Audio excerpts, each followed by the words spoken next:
Hi everyone, welcome to the Pilsconnect YouTube channel. Today we are continuing the series for the fellowship application process. My name is Marissa Brooks. I am the head of video content communication for Pils. I was a previous ASHP fellow and I currently serve as a wellness pharmacist. Today we're going to be talking about the do's and don'ts for CVs with Yanet and Tola. They've been through the process themselves, so I'm super excited to just dive into this topic. Do you both want to give yourself a little introduction? Sure. Thanks, Marissa. My name is Adere. I am a medical liaison for Novo Nordisk and the liver health team, and I'm also the head for classroom and career for the pharmacy initiative leaders. Thank you so much for having me today. Hello, everyone. My name is Tola Akinnuoye. I am the first year fellow at Sanofi, and I'm also the director of the Protege program on the industry side. Thanks for having me today. Thank you both for being here. So to get started, this question is a little broad, but what do you think should be included on your CV when you're applying to pharmaceutical industry fellowships? This is a broad question, but include everything because it could sort from anything. I would say all of your experiences as much as possible, but at the same time silo them. I don't want to see and I would say, coming from a first year fellow, and I have to review a lot of these CVs, I don't want to see experiences from high school, right? So some people still keep those first jobs and first jobs they had in college. You know, it's now more of your career, right? We're focused on the career path that we want you to be in, right? So I think these are things that you kind of have to remove from your CV. Things that I want to see on your CV would be, I want to see your experiences at your API rotations. How were they relevant? What are your relevant experiences? How can they contribute, you know? So those are the things that I want to see on your CV. I also want to see, sometimes it could be some kind of organization. I don't care what the organization is. It could be left hand side could be the dates, right hand side could be the dates, then description, but I want to see some kind of organization, cohesiveness, title, name, things like that. So I want to see a sense of organization. I want to get a feel from your CV that you have certain experiences that contribute to the fellowship that you're applying for, but at the same time, you're organized, you're cohesive, you understand what's going on. So those are the things that I want to see and some things that I really don't want to see. Yeah, to add on that, I remember when I was applying for fellowship, I had to think about how do I position them in a way my most relevant experiences were at the top and readily available for fellows who take just a couple of minutes to look at my CV at best. So with that being said, instead of making it chronological, I would put relevant pharmaceutical industry experiences, which gives me the ability, despite the date or despite how far or recent it is, to place it at the top of the page, meaning on the first page, it's easily accessible. It's right there. I already know what I'm getting into immediately when I'm looking at the CV as a fellow.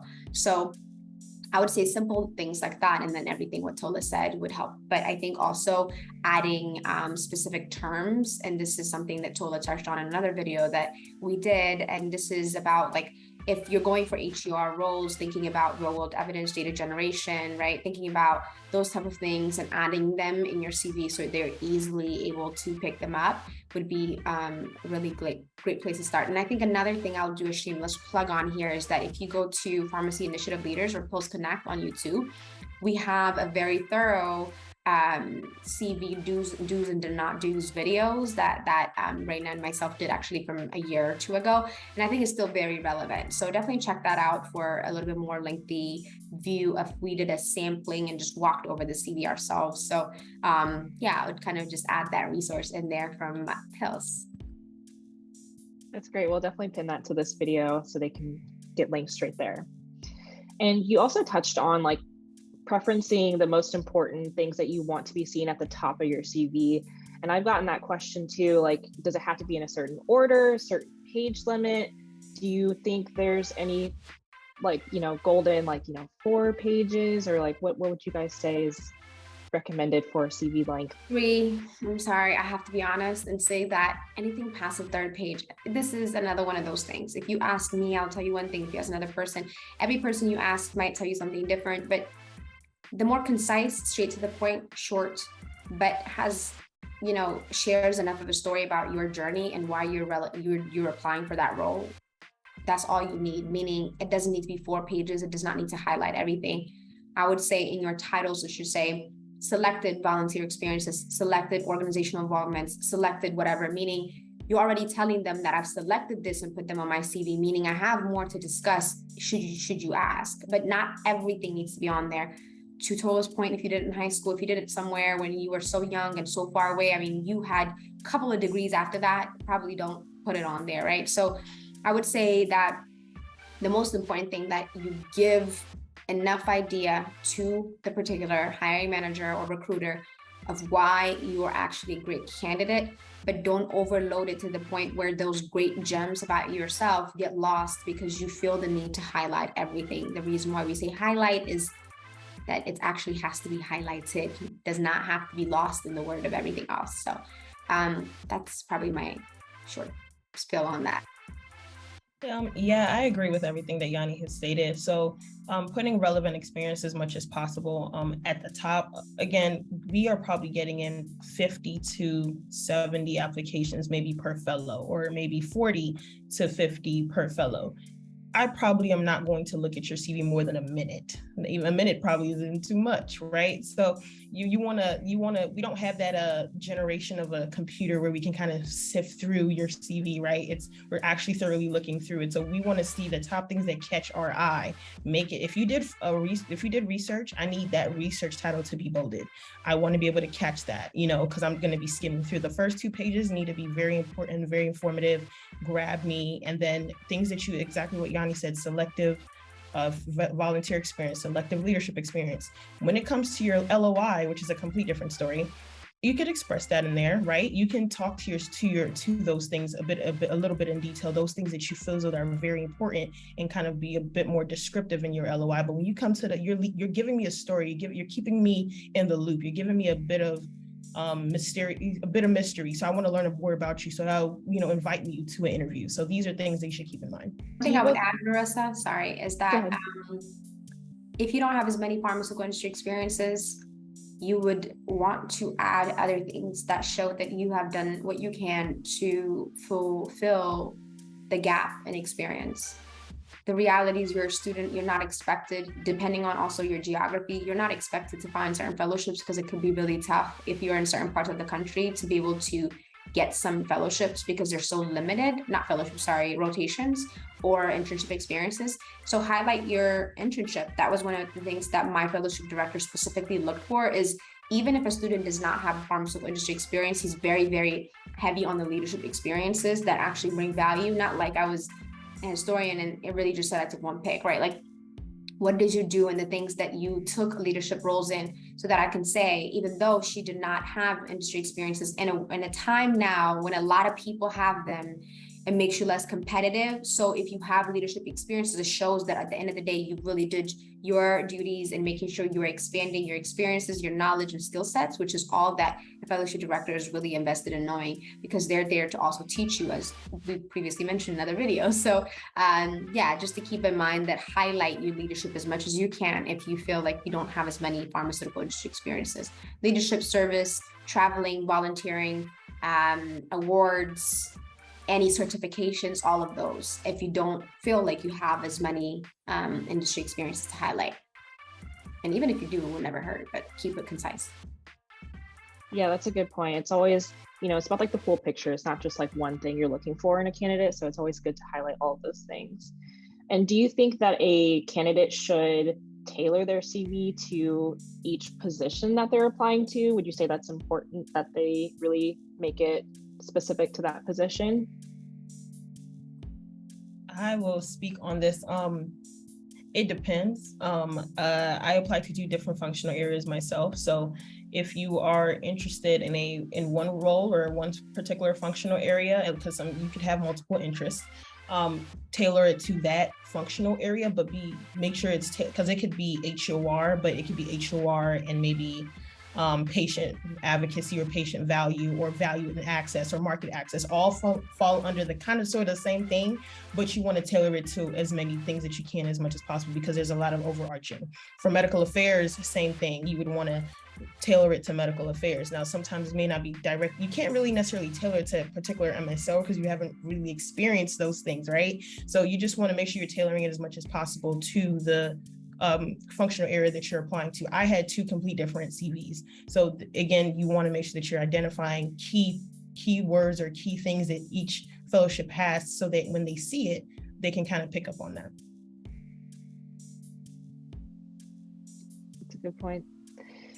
Awesome. And you mentioned a little bit about things like not to include on your CV, like your experiences from high school or something like that. Do you have any other examples of things that should not be on your CV?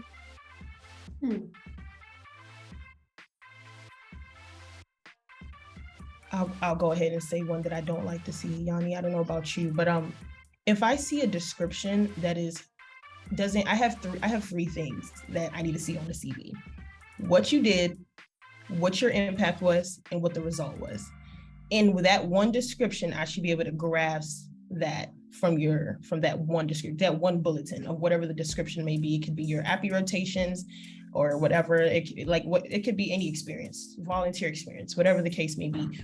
For my, it depends, again, based on what your experiences have been in pharmacy school or throughout your career, whether you graduated early and you haven't gotten a fellowship now, this is your 3rd time or 2nd go around, you want to tailor tailor your CV as much as possible to that. So, but I don't want to see 1-3-sentence words or very, very non-descriptive, or things that don't show that there was an action being conducted, or those. I want to see things that are eye-catching, that you did things during your time at your appy rotation or at your internship or at your volunteer experience or as a lead, those leadership experiences. You don't tell me that I was just a VP and I just, bossed everyone around, or I want to see that you delegated, and what did that delegation lead to?